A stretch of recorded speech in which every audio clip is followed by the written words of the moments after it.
Hereby, I open this academic ceremony in which Anna Czepiel will defend the academic thesis Assessing Real-World Music Listening in Concerts, Aesthetics Experiences and Peripheral Physiological Responses. May I invite you to present your summary of the studies you did and the conclusions of the thesis?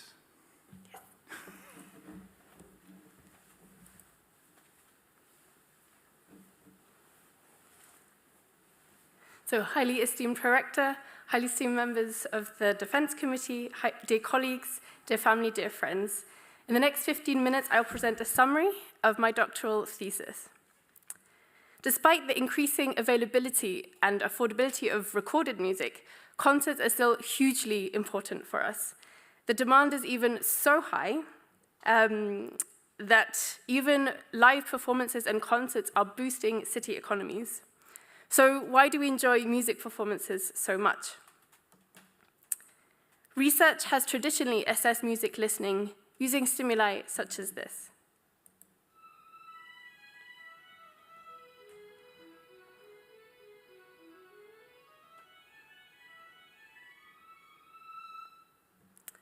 However, we don't just listen to music as an auditory experience. Rather, we experience it in a multimodal way, such as this.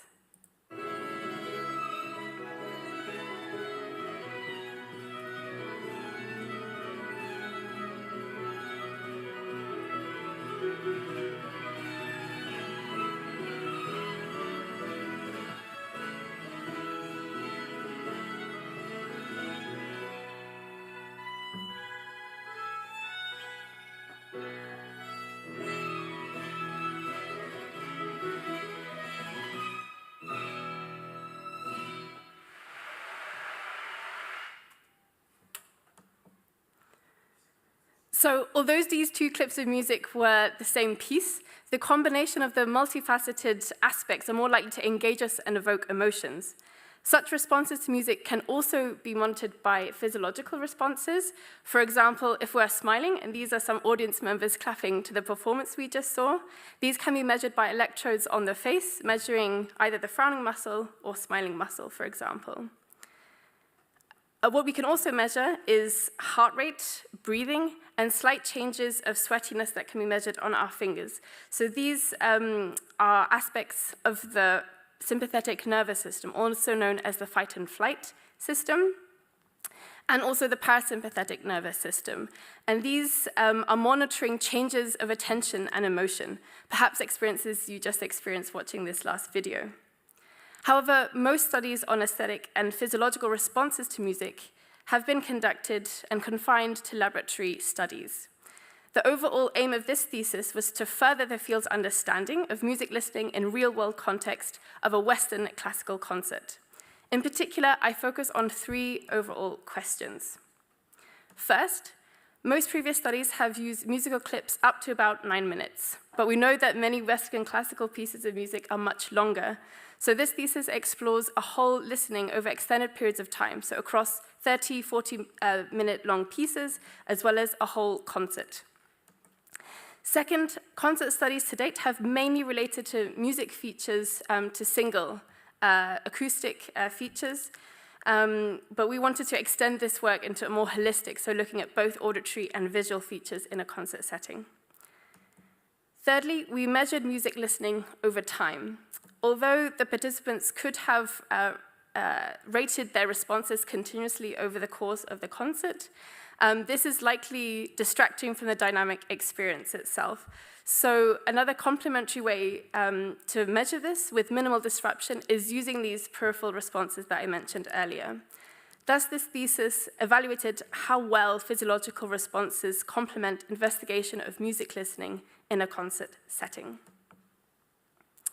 To answer these questions, 2 concert datasets were collected in the OutLab in Frankfurt, as shown here. In the first dataset, audiences attended one of 3 string quintet concerts with a professionally curated program of Beethoven, Dean, and Brahms. To give you a quick idea of the music, here are some brief clips.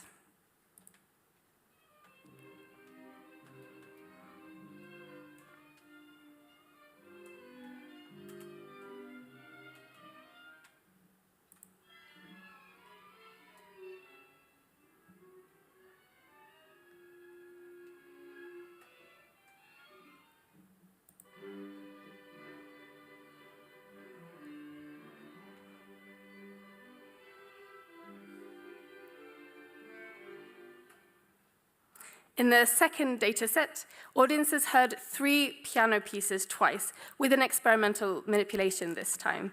So firstly, listening and seeing the music performance, and a second time, just hearing the performance itself. Across these concerts, both dataset 1 and 2, audiences reported their liking, emotion, and engagement, and also physiological responses were measured throughout. Analysis of these data yielded 4 chapters of the thesis. Chapters 2 and 3 were for the first dataset. Chapter 2 assessed a more general aesthetic experience across entire concert program and across full-length musical pieces. Chapter 3 investigated physiological responses to more specific and localized music features. Chapters 4 and 5 assessed the differences between audio-only and audio visual, where Chapter 4 presents a more global approach, and Chapter 5 more in terms of real-time engagement. Here, I would like to mention that in Chapters 3 and 5, we looked at physiological synchrony as a way to assess systematic responses. The motivation was the following. If audiences are experiencing a music performance, and here are 3 examples of corresponding physiological responses, we see that there's not much of a common response in this first part here. Later on, we see that there's a synchronized increase, and there's a high probability that this increase was caused by an important event in the music here. Such synchrony is more likely if we are engaged with the music stimulus.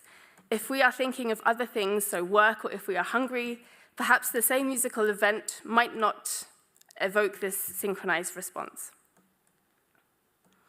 So on to the summary of the results. First, the overall finding that emotions over an extended period of time fluctuated at different time levels. So on a local level, we just checked whether the musical events coincided with physiological synchrony. We checked moments of high synchrony across chapters 3 and 5. And as expected, we found that there was an increase of skin conductance and also a typical deceleration, acceleration of heart rate. And these are typical markers for heightened absorption and also emotion. So these synchronized emotion responses occurred at structurally important locations in the music. And this might be that if we're perceiving these structural changes, might aid in segmenting the music to facilitate its processing, especially in such a complex sound stream that is music. And this increased processing might in turn enhance an aesthetic experience, as shown in previous studies. Zooming out on a larger scale, Chapter 2 found that audiences' emotions changed across the music pieces following the musical tension and resolution patterns of the music. And also, emotions fluctuated across the course of a concert. So here we see that positive emotions rose and dipped and then rose again throughout the concert program. However, despite these changes, overall liking ratings were really high after the concert itself, suggesting that experiencing these contrasting emotions actually might enhance interest, firstly, and also enjoyment for the listeners. Second, holistic interplay of audiovisual features enhances the aesthetic experience. So firstly, in terms of acoustic features, we found that these synchronized physiological responses were linked to faster tempo. So here in this figure, on the x-axis, as the tempo increases, we see that there's a higher probability of synchronized emotion responses. However, in this study, we found no other acoustic features significantly predicted this synchronized physiology, and not even clarity of key. And this was surprising, as harmonic expectancy is a crucial aspect of aesthetic experience models. However, it might be that in previous studies that have assessed this, the stimuli tends to be reduced, so either quite short or in monophonic musical lines, so just single lines instead of several interweaving lines. But what we found is that when we combined just the holistic analysis, but also a more holistic musical theoretical analysis, we found that this physiological synchrony tended to occur in combination, so at structural moments where the harmony changed and coincided with each other. A second holistic aspect, of course, is the visual. So also seeing the performer when they are playing. Compared to just listening to audio only, so here in the blue, we found the aesthetic experience tended to increase in the audiovisual, here in the orange. And this replicates previous lab studies, but our peripheral responses might give some insights why this could be. So firstly, we saw that respiration rate and the corrugata, so the frowning muscle, this activity increased for the audio-visual, and these are related to the motor system. So one way which we think this aesthetic experience increases is that our motor system might be mimicking the performer, and this then enhances the appreciation, somehow an understanding, and therefore enhances a positive enjoyment of the music. A second aspect might be this synchrony of heart rate, which has been previously shown to be related to engagement, as I said before. And we also checked that the synchrony coincided with ratings of immersion of the music as well. So perhaps then also the visual aspect of seeing the performer engages us much more in the experience. The third overall finding is looking at how the physiological responses gave insight into the aesthetic experience. We were able to replicate some previous laboratory findings, but also some previous concert studies, namely that the arousing or exciting musical features also evoked self-reported emotion and physiological responses as well. Also, we found that exploring the synchrony of these physiological responses perfected an effective way to assess these commonalities. And this was looking at engagement, so we're replicating previous studies here as well. And these two are potential mechanisms contributing to this aesthetic experiences. However, we also found some inconsistencies. One, for example, was with the smiling muscle, where in chapter 2, the smiling muscle tended to occur more with negative responses of music, but actually in chapter 4, we found that it was more related to positive emotions. And these discrepancies might point to that we have individual differences when it comes to music and also preferences, but it also could be that the smiling muscle also is activated when we're having other behaviors such as grimacing. So there's still some open questions in this regard.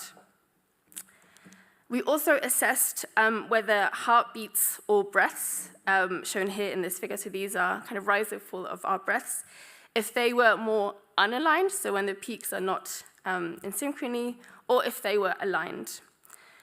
We found that they were not so much aligned, and it could actually be related to the context that we were conducting these studies. So in a typical Western classical concert, the focus is mainly on the music, and we don't interact with the other audience members.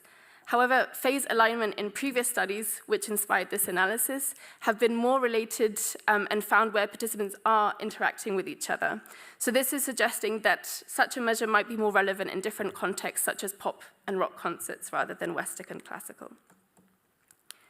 So moving on to the conclusions, this current thesis highlights that our emotions and engagement fluctuate across different time levels and are also inspired by different audiovisual features in a concert. And thirdly, although these results cannot conclude that the peripheral responses can directly substitute aesthetic experience self-reports, they can complement them. Although the results might not be as clear in terms of conclusions in comparison to controlled laboratory studies, the main outcome is the validity of these current results. And overall, the findings contribute to a growing body of studies which are looking at real-world music listening. So it's an important step forward for the neuroaesthetics of music field. However, of course, open questions emerged. So we were wondering whether these results might generalize to other concert settings, for example, as well as different genres.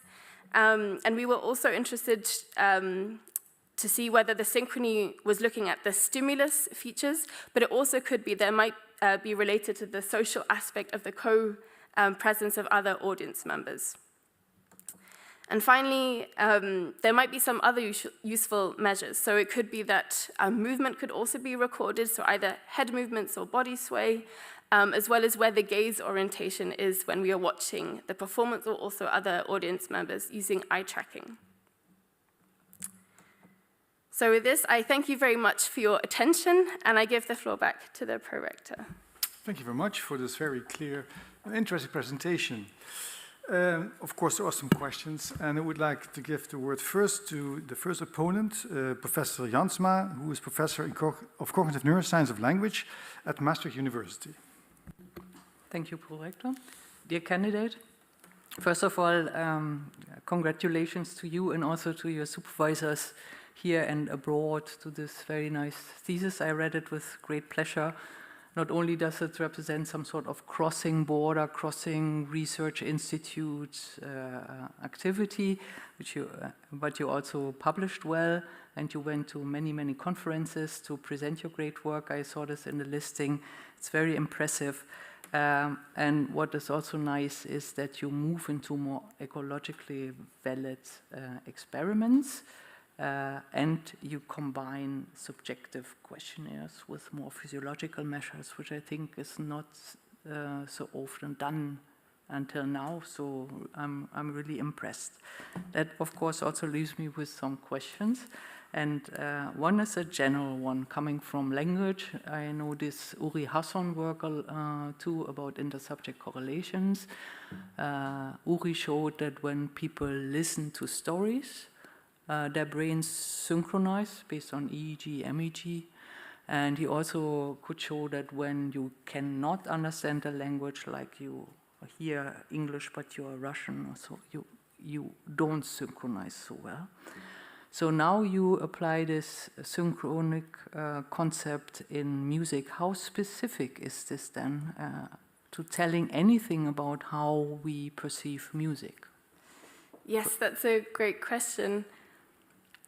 I think the synchrony is still not as well understood, and there are also quite a few review articles that are really trying to pinpoint what does the synchrony mean. And another key issue is how do we calculate this synchrony as well. So here I used intersubject correlation, but of course there are other measures, so the phase synchrony as well.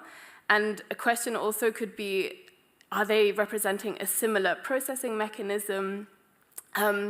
I think for my thesis, it was mainly used to try and get these commonalities across the audience members, as we did have this group setting.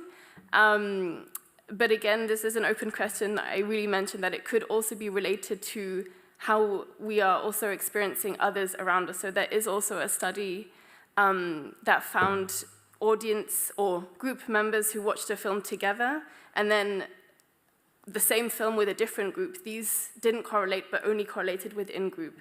So it's still a little unclear what the synchrony really represents, but I think as long as the method reflects somehow the main question, but exactly, this is still something that needs to be further explored, and but is a good starting point at least. Yes. It's clear, thanks for that. But I would like to dig into this a little bit deeper, because you already also clearly pursue the better understanding of the synchrony. And in chapter 5, in the figure 3 at page 163, you reported these results where you actually study synchrony depending on the event boundaries. And event boundaries here are specific events in the musical piece that are salient, sort of. By, I assume by annotation, by others, saying, there's a boundary. And then you discover that you have this nice intersubject correlation, and that increases around the boundary, but actually it's there already prior to the boundary. You also have some ideas about what happens there and why synchrony is maximized in that group of observers prior to the boundary, and you say probably they saw the pianist leaning forward. And then again, so that might of course be an option, but Uri Hasson also checked, but he checked the correlation between actually the speaker and the listener. Right. And contrary to what everyone eventually would assume is that there's a time lag, there's correlation, but it's time lagged. And he showed that not the speaker precedes the listener, which one would assume, but it's the other way. The listener precedes the speaker. So would you have any idea what happened between the listener and your musicians? And what would be your idea of explaining such a time lag in your case? Yes, I think in music, in terms of comparison with speech, music is a lot more structured, so we do anticipate ahead of time, and the participants did have some familiarity with the style as well. So there is a very clear harmonic structure, which we, even if you don't have musical training, has been shown we can anticipate and also create expectations. So in terms of... You already, sorry if I Yes. may interrupt, but you already used the right words of anticipation, so actually I'm hinting towards prediction. So then, if this synchrony actually measures prediction, how well we are, would there be a chance to see whether being differently familiar with the piece would actually modulate that? Would you have a chance to look into your people to see how familiar are they with the piece? And would you see that that correlates with how pre-boundary the correlation goes up? That's a great question. We wanted to see if there was a difference with the more familiar pieces in comparison to this more contemporary piece. The reason for this, it wasn't balanced. So we had 2 very familiar pieces and 1 just contemporary.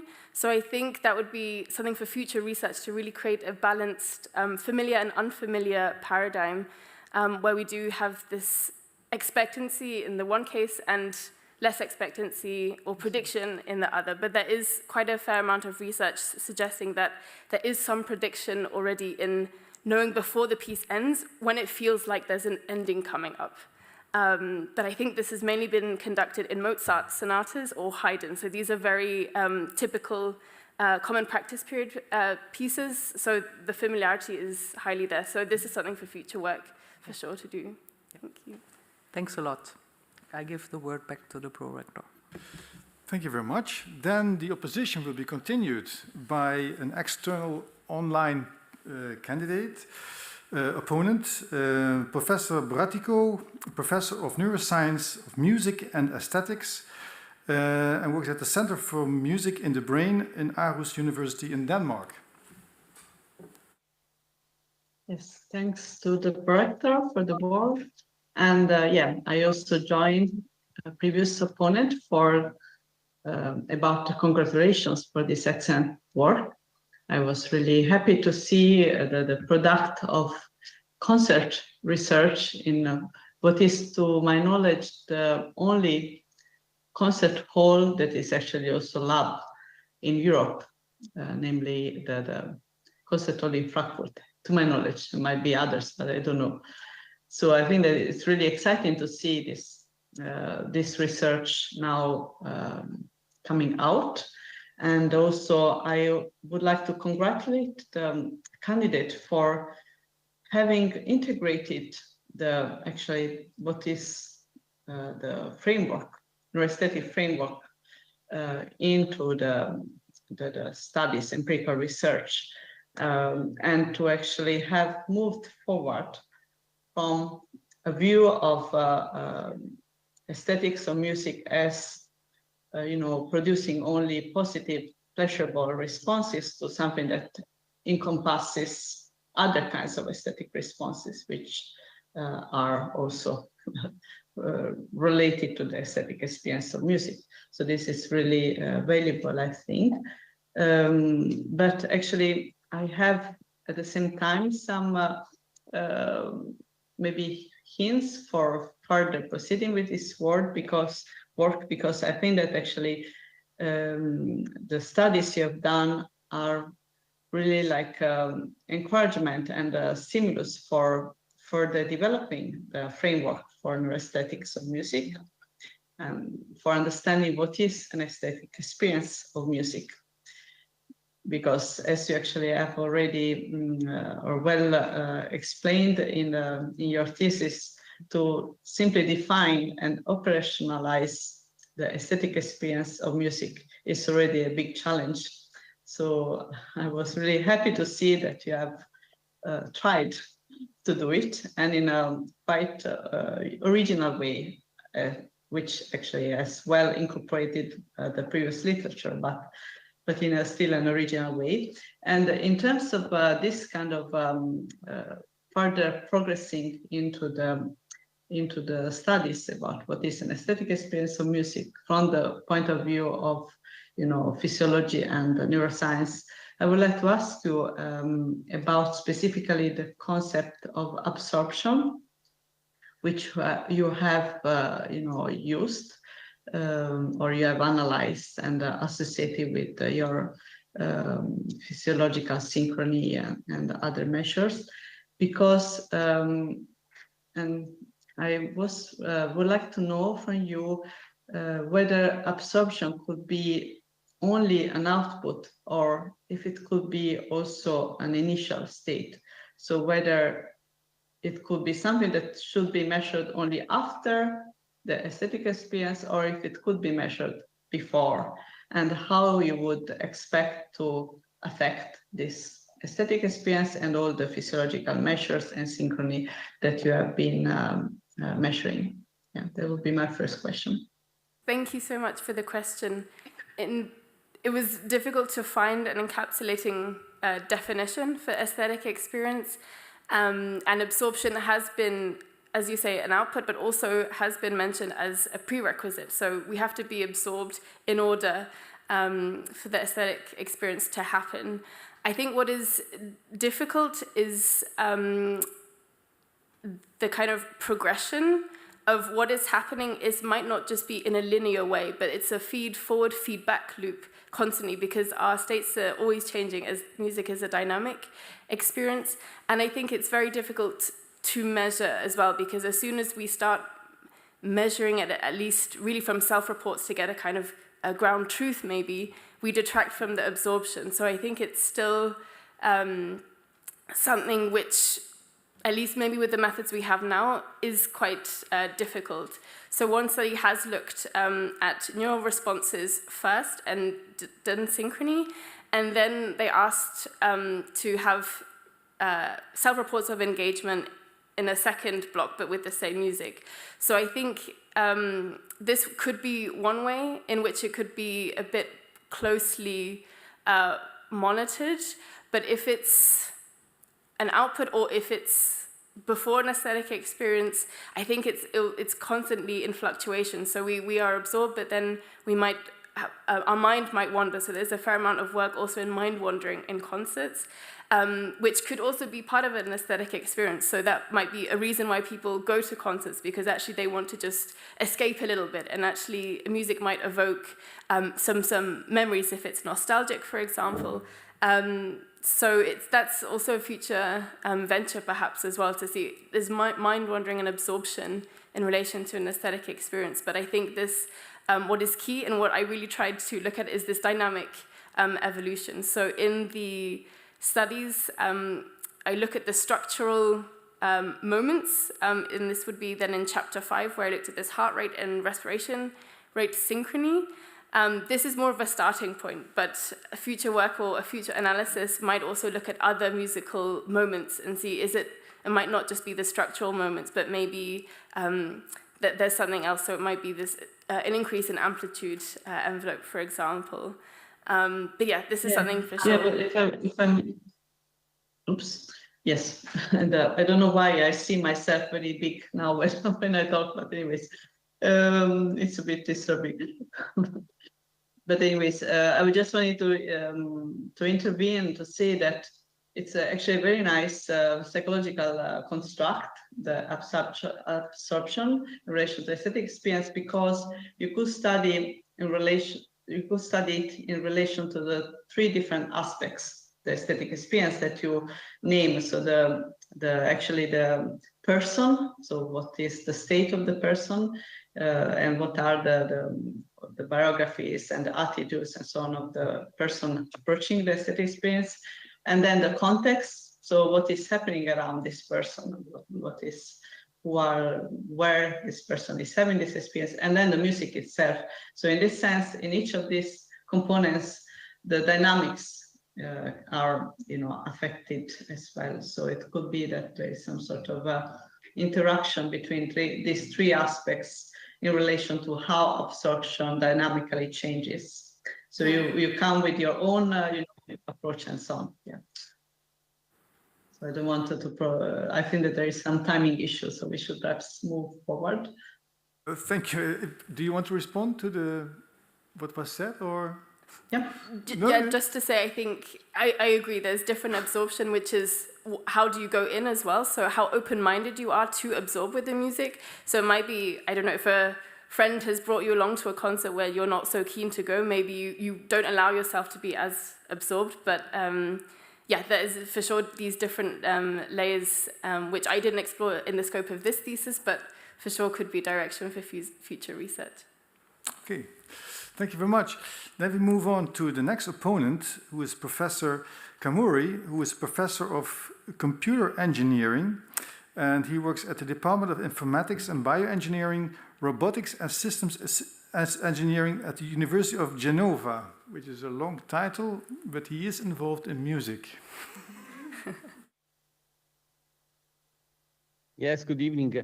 I joined the previous appreciation, so I enjoyed reading the thesis. So congratulations, is very well written and very interesting research and experiment. So from the literature view to the experiment design and the discussion, and so I appreciate. So congratulations for the excellent work. I have several questions, but I just focus on one aspect that is related also for the future, for the perspective. I wonder if you consider, in many studies in this field, I find that the concept of a concert is taken as something that is already defined. So you take, usually researchers take, okay, professional musicians, there is a concert in which there is a number of pieces that I wonder if you have considered, given also the general discussion and the results that you very well described about the, for example, the difficulty of acoustic features to be a significant prediction of physiological emotion. So maybe emotions depends on the quality of the performer. Maybe not a professional musician is enough. It should be a very exceptional musician, not a professional musician, and inspired and in a condition to give the best and to capture and to get the audience really engaged. And I agree that the harmonic structures and the tension, relaxation, so the structure of music is important, but that's not enough. Is when there is a strong emotional engagement, there is something beyond that. So how do you think, and this of course is a big challenge, it's something that involves, I would say, a sort of interaction design of what is a concert in an ecological environment, since there are concerts that you mentioned at the beginning of from rock, Beyoncé to classical to, so people can also stand up and can move, musicians can, and the choice of a piece. I remember that in a European project on concert with the string quartets, we spent 2 months to decide which part of music piece we selected to do experiments. So it took 2 months discussing with the musicians, not only the musicological, but also some other variables. So I wonder, how would you consider this in relation with your final discussion and limitation, and also how would you view, so what is your vision in the perspective of future research continuing in the excellent direction that you covered in your PhD? Thank you. Yes, thank you so much. Wonderful question. I think in the context of this, we really did take the Western classical concert as the most common type. So we did have professional musicians, And in the first data set, the concert was curated professionally by someone who works in a concert house. And then the second data set, the piano player said, these are the pieces I can play, and worked also with some colleagues to really choose, okay, what is a good contrasting program? But in this case, I agree there are also some differences if the performer might not be to the liking of the audience. So there is something that there are some performers that really split concerts. So for example, Lang Lang, who is a famous piano player, some people really enjoy his playing, but others say, oh, he moves a little bit too much. And so there are, of course, not only differences in performance, but also preference of the performance from the audience side. Another thing which I thought of when you were mentioning this is also, we don't just go to concerts for professional performance, but we also go to support friends and family. So there has been some studies, and I believe it's more musical theatre, and this was a more qualitative study. So what they were looking at is how audiences engage if it's family members performing, and they also enjoy, it might not be note perfect, but actually there is also enjoyment, not just from the perfection of the music, but also because we feel a sense of pride and when we are watching family members. So this could be another direction, for example. But again, I think this is something related to an aspect which I didn't have, which wasn't in the scope of this thesis, which is also individual preferences for performers. And yeah, I think in this case, it really was professional musicians, but it would be an interesting way forward, also for more qualitative work has looked at this previously, but more quantitative work in the future.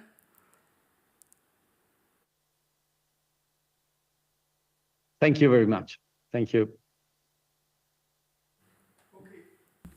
Thank you very much. Then the opposition will be continued by Dr. Schwarze, who is working at the Faculty of Psychology and Neuroscience at Maastricht University.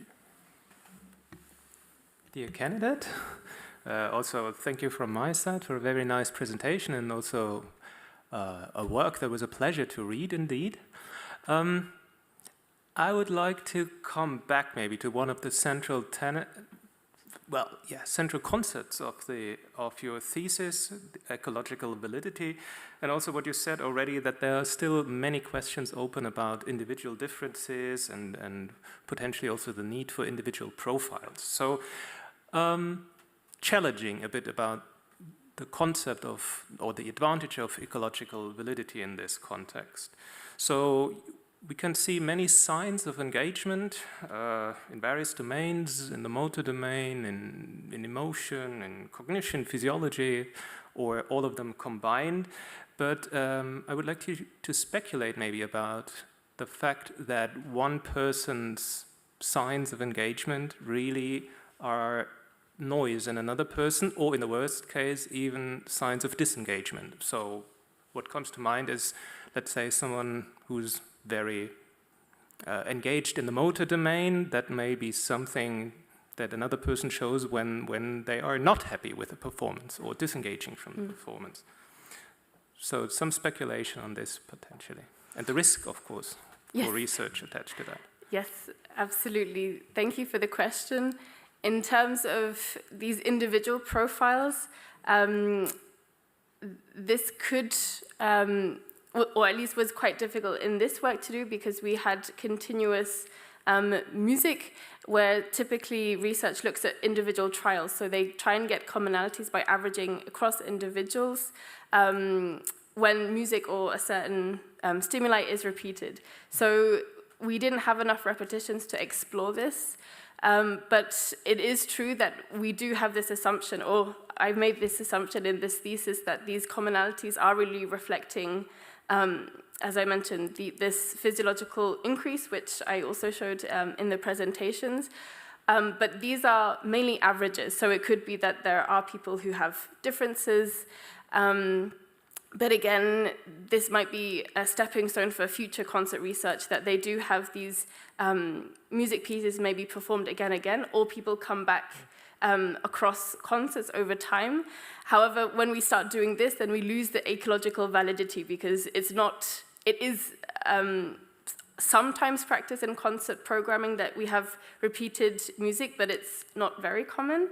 So again, it's really this balancing act of how ecologically valid it is and what tools we have here, or do we break some of this ecologically valid, but we then pinpoint more directly. So again, I think it would be possible to look at these individual differences, but perhaps at the cost of this ecological validity. Yeah, thank you. You already mentioned also additional measures potentially, like eye tracking, for example. So what do you think what this would really add to the picture then as well? And of course, with taking all of these measures, or if you would continue with this, how would you go more free or would you go more controlled potentially?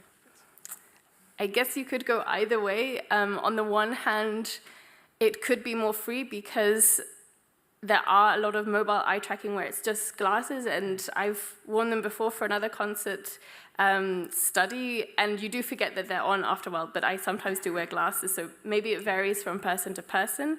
But in this case, what I can imagine would be useful measuring is the region of interest of the performer, and maybe assessing when the eye tracking is at the musicians themselves, or if they focus more on the face, or maybe the hands if the musician is playing. So it could be looking at where they're looking at and assessing, is there something important in music, maybe evoking this, or is it the movement from the musician? So this, is, again, is something that could be useful for future work, looking at these visual aspects as well, something I didn't cover in this thesis. And another option could also be not just eye gaze, but it also could be pupil dilations. So I think this could also be an interesting future direction. So pupil is also related to certain changes of emotion, or has been related to in the past. So this could also be something for future research. Yeah, okay, thank you.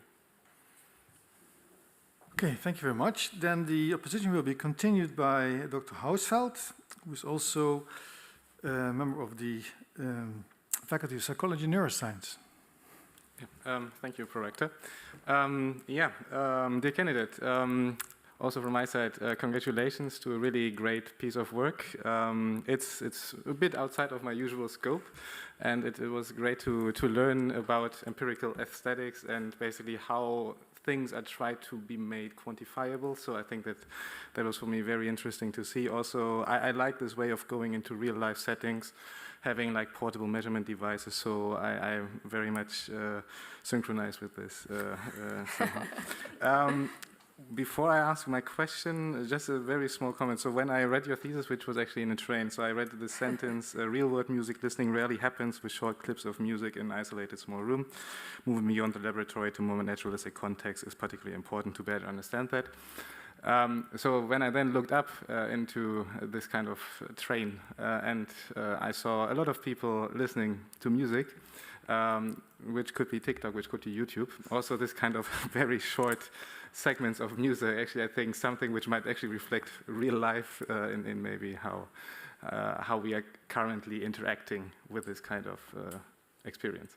But yeah, so I won't ask about that. But maybe it's an interesting kind of interesting way of thinking about music. I forgot about TikTok. Yes, indeed. While I was writing this, but I guess in this case it tends to be accompanied with a video, if I'm not mistaken. But I guess there are also audio clips. True. Yeah, I mean, so but yeah, so I don't know. So I want to start because I was always thinking a bit about what to do with portable EEG. So, and the problem is you have a huge freedom in which ways, where to use it, what kind of events you want to test. But the problem is you can end up with a huge amount of measurements, and in the end you don't really know where you want to go. I mean, I love exploratory studies, but at some point it's very tricky. So I wonder here, so you're using physiological measurements. Dr. Schwarze was already mentioning eye tracking. So do you think that using EEG would add anything to what you have, what you found out? Would it maybe be something which might harm the validity of the results because people think, I have this thing on my head and I don't know. They feel more observed. I don't know. What are your thoughts on that? Yes, so there has been some research using mobile EEG, and generally the finding is related to frontal theta rhythm in the brain. But indeed there is a lot more data in this case. So with physiological response, it's single channels for each measure, whereas EEG can be up to 65 if you have such a mobile EEG cap. But I think with such amount of data, it's good to go in, as you mentioned, with some sort of idea of how to falsify or how to test certain responses. So I think in the terms of concept studies looking at mobile EEG, they are based on previous lab studies which have found this frontal theta. But indeed, it could be related to other things which we haven't explored yet. As far as I know, the technology is increasing, so one key issue of mobile EEG is the idea of noise. So people might feel that they have an EEG cap on the head, but they might forget and maybe move around a lot. So this could also add to the noise. But again, in these concepts, this provides on the spectrum of very controlled to naturalistic or very real world.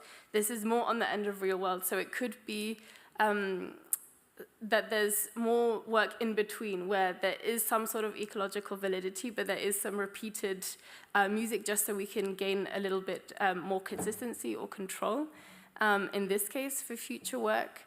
But again, I think it does need to be somehow honed in. So I think just exploratory would be very difficult to find something just because of the size of the data. So I think somehow kind of balancing these two would be the way to go forward. Yeah, so I had a bit the feeling that you might even see it a bit in your thesis, kind of. So in chapter 3, you had to use a very data-driven approach, right, to yes. get something out of that. And then in basically in the second concept that you showed, you actually add a manipulation, right, so which actually makes things a bit easier in terms of analysis. Yeah. Okay, but for EEG, do you think then what we would learn from it is mainly related to some low-level concept, or is that something which is a bit higher level, which might, I don't know, might reflect or might not reflect then also the other physiological measures? It's difficult for me to say, but I can maybe speculate some ideas I might have. So a lot of EEG work is related to still quite short clips. As I mentioned, it's up to about 9 minutes. So I think across a whole concert, it then can be difficult to narrow down. Again, it would, I think, need to be related to some sort of repetitions. Yeah, okay. I still have a bit of time? Okay, good. Okay, so then I was also working a bit in this kind of tracking field in terms of speech, in terms of music. And in this field, also what was brought forward by Professor Jansma was this intersubject correlation. So this concept that you see that was used with fMRI, that was used with EEG, MEG, and other methods.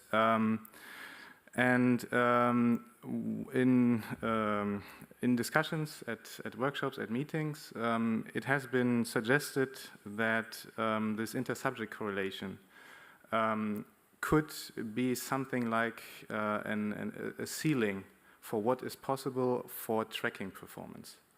Right, so basically, if the two of us synchronize because there's a certain stimulus, then this is the best we can get, independent of what kind of description we have of what is happening to us, right? So, and because of that, I was surprised on page 163, chapter 5, figures 2 and 3. So there you see basically that the intersubject correlation is actually lower than the stimulus-response correlation. And I'm puzzled by that. I don't know how to explain that. Do you have an idea about that?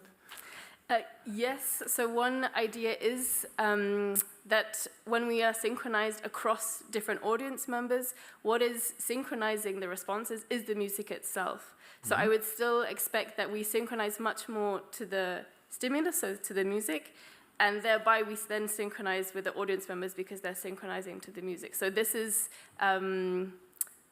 the main driver for why I chose this, but again, it could also be partly that there is synchrony related to this co-presence, but again, because it's a Western classical music where we don't typically interact, it's probably not going to be much higher just because of the co-presence. So this is what I would assume. Mm-hmm.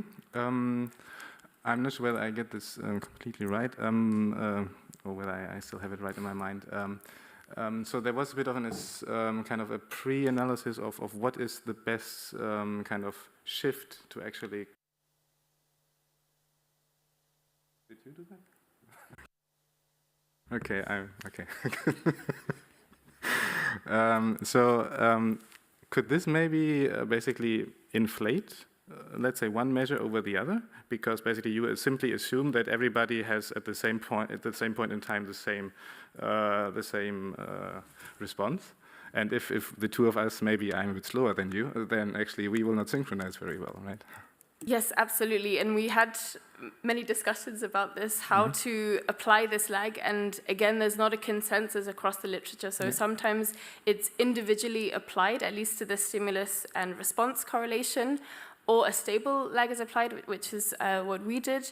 But indeed, when we were discussing whether to create a lag for each individual, it becomes very difficult again, just because of the slight differences between each person. And I think this could also be very difficult to replicate for future studies.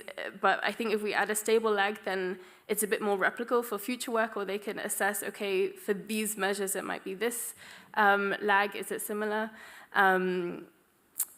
But again, it's something for future work. Maybe they decide to also create lags for these individual people. But yes, this is something that isn't a standard within the literature. Okay, thank you very much. Thank you very much. And the opposition will be continued by Dr. Boonstra, who is also a member of the Maastricht University, the Faculty of Psychology and Neuroscience. Dear candidate, first of all, I would like to congratulate you on a very impressive thesis. Having experience with experimental neuroscience myself, I realized what a major effort it must have been to collect physiological data of so many participants all together at the same time. So yeah, big congratulations on achieving that. And then, of course, this gives a really rich data set that you can analyze, and many different choices that you need to make regarding the analysis. So yeah, I would like to follow up with some questions on that. So just a question to start, like for instance, in chapter 5, you describe two main types of methods. So the time domain synchrony and the phase domain synchrony. And yeah, I was just wondering, why did you choose these two? Like, do they measure the same thing, but just in a different way? Or do they actually measure a different physiological process? Yes, great question. I think for me, looking at the literature in mobile EEG, in concerts and also in laboratories, as I mentioned, they do look at this frontal theta. So there is some sort of rhythmic synchrony that is happening here.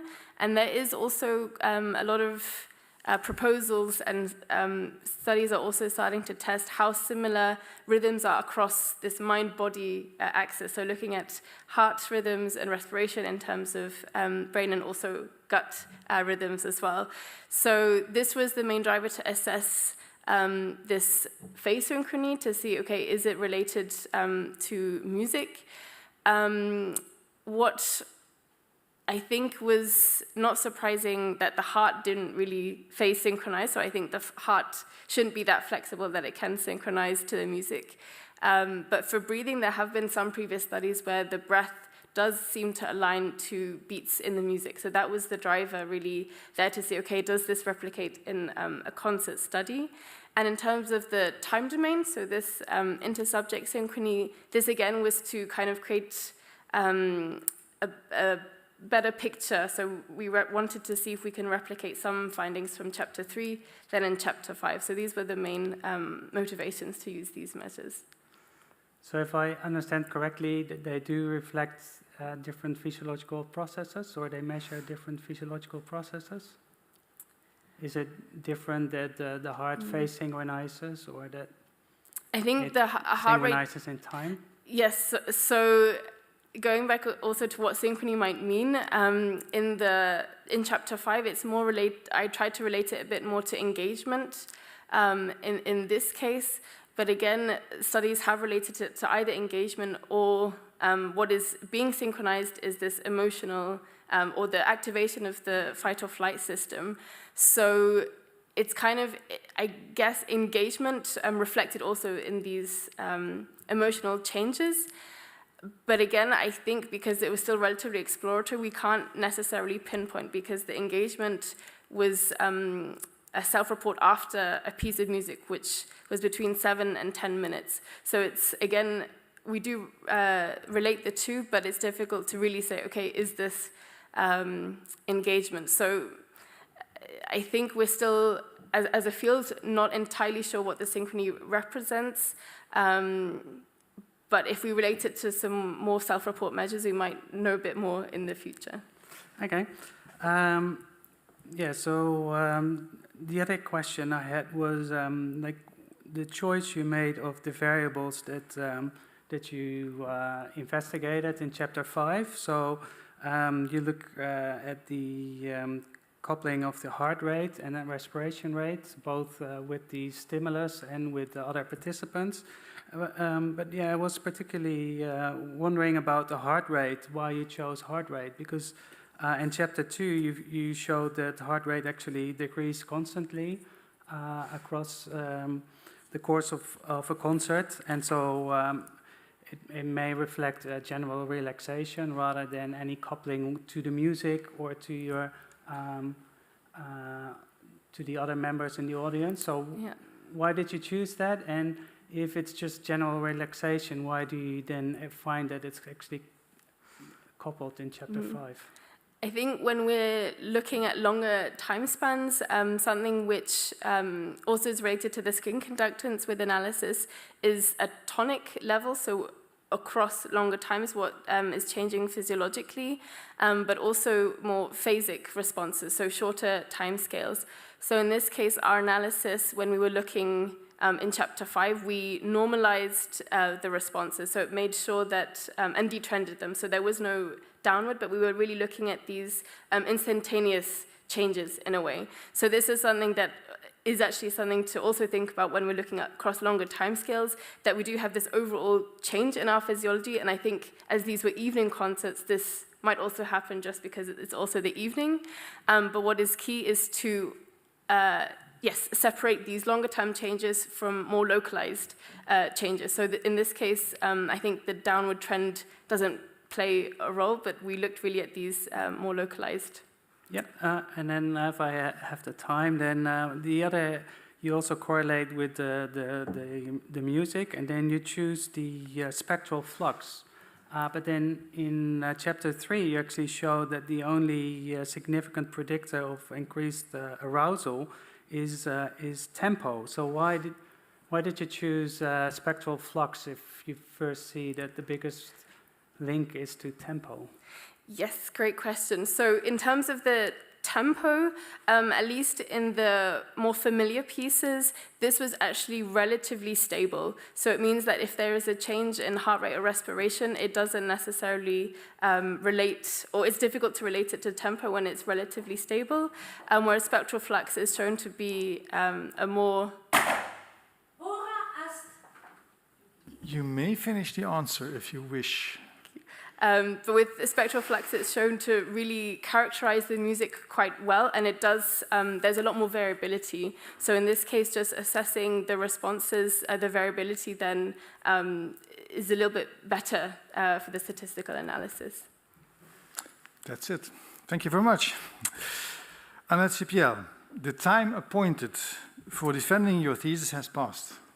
The degree committee will now withdraw to discuss the quality of your thesis and your defense of this thesis. I request that you and your company await the results of our deliberations and our return in this room. Please all rise.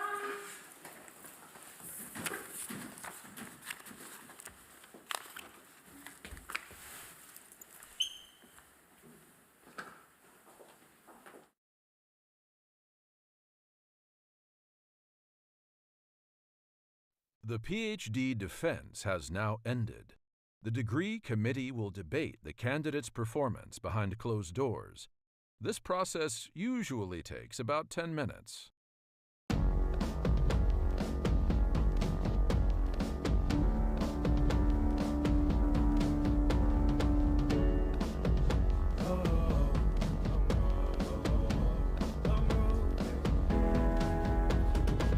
Long road to the south side. 10 miles in my rearview mirror, I know what it felt like. My goal's only getting clearer, east side to the west side. No place like home, if it's questions that you've got, go the extra mile and die.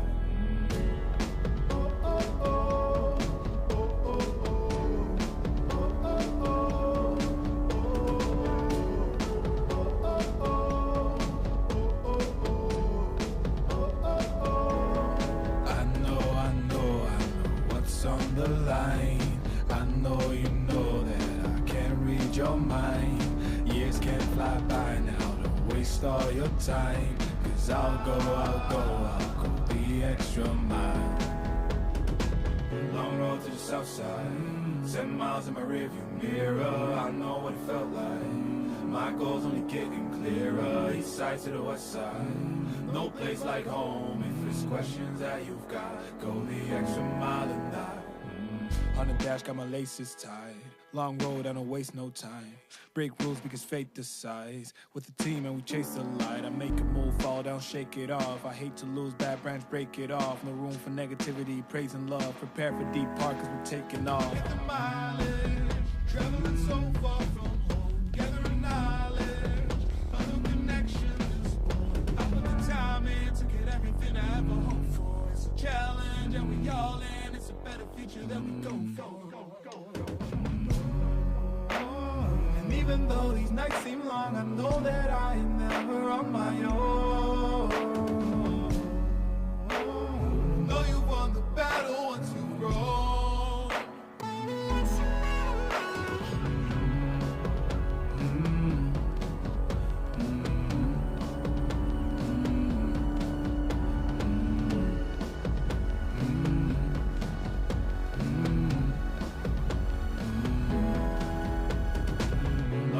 South side, 10 miles in my rearview mirror, I know what it felt like. My goal's only getting clearer, east side to the west side.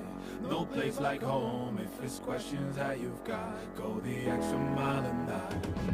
Long road to the south side, 10 miles in my rearview mirror, I know what it felt like.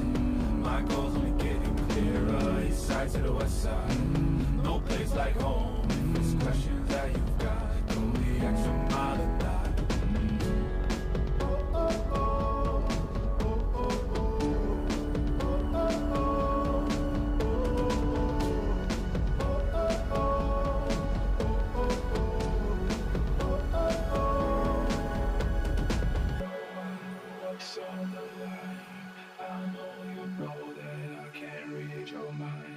Years can't fly by now, don't waste all your time. Cause I'll go the extra mile.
Anna Czepiel, the degree committee here present has assessed the quality of your thesis and the way you defended your thesis.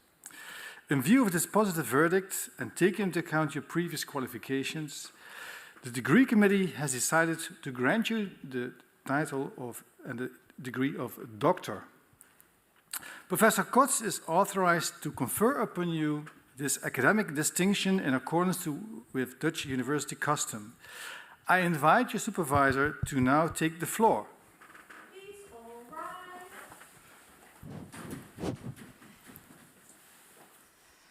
Oops. Okay, too much action.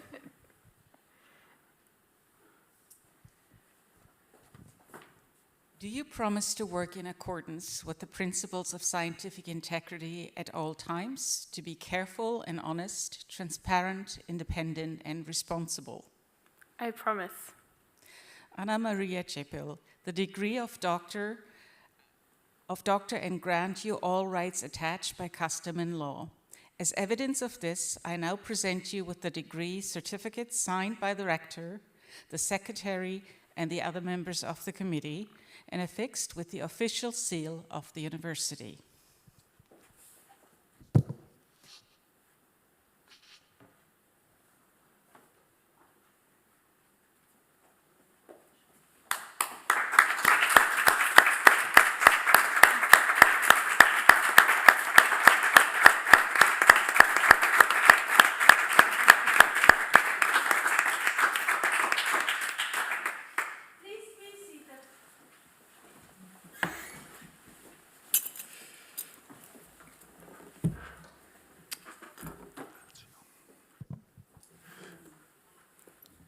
So now we have a laudatio saying some nice words towards the candidate, and I think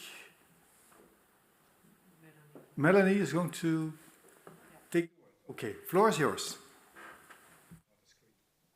Thank you very much for giving me this opportunity, even though I cannot be with you today, which I extremely regret, in particular after having seen this beautiful ceremony.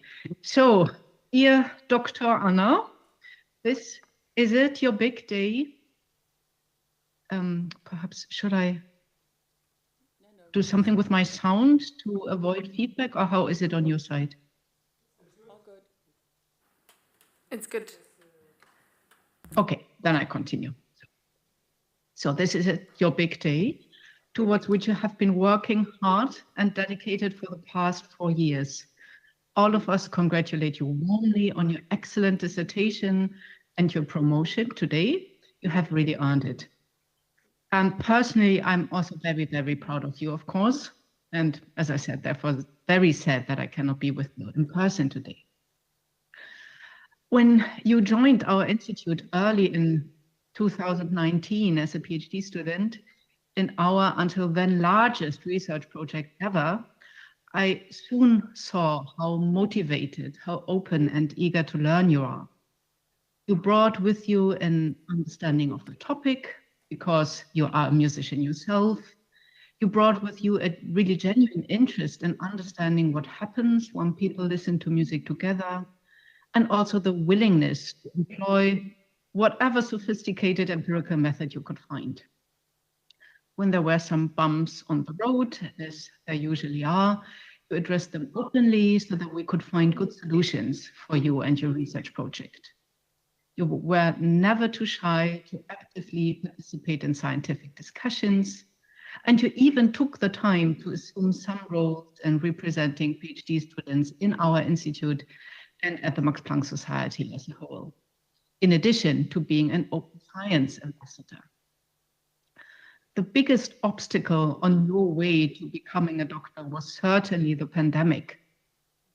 While the ban on concerts and social gatherings was unpleasant for many people, for a researcher studying in live concerts and needing to collect data from audiences, it was no less than threatening. But here as well, you showed flexibility and adaptability so that we found, I think, a good way to refocus your project just enough to avoid losing too much time. And of course, at this point, we should also acknowledge the constructive and helpful roles that Julia and Lauren, present today, played in this context.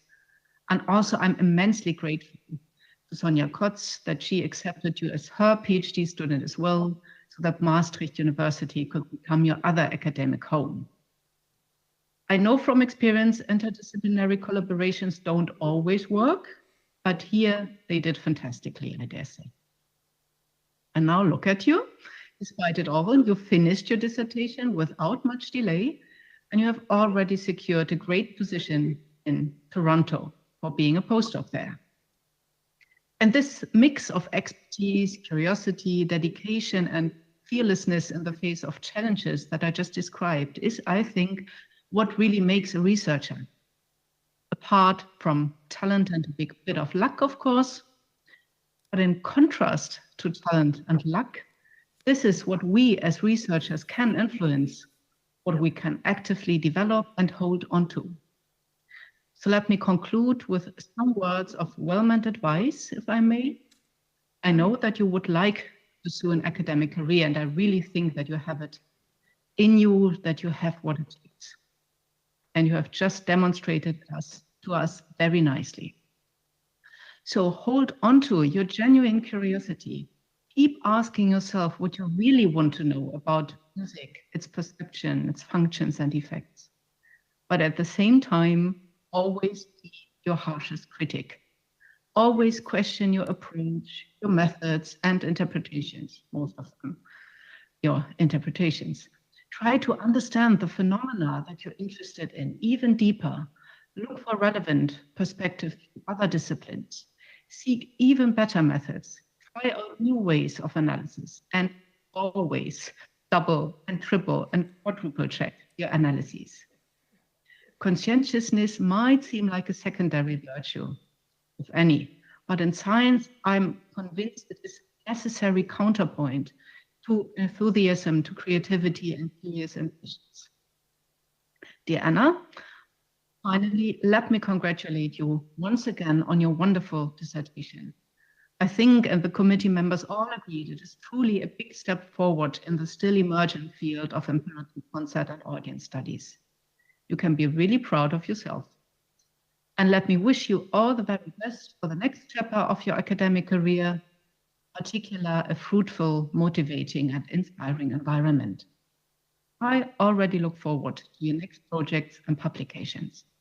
And I'm grateful that I could accompany you during your first steps into the academic world. So now enjoy your beautiful success. Go celebrate with your colleagues, family, and friends.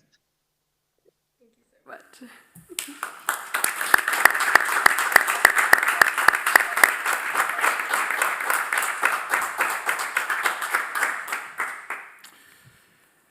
Dear Dr. Czepiel, also on behalf of the Maastricht University and especially the Faculty of Psychology and Neuroscience, we would like to congratulate you with your new title of doctor. Now there are some practical things. I first close the meeting officially now, and now we move to the reception. I think there is one. And then before we go to the reception, the audience can already move.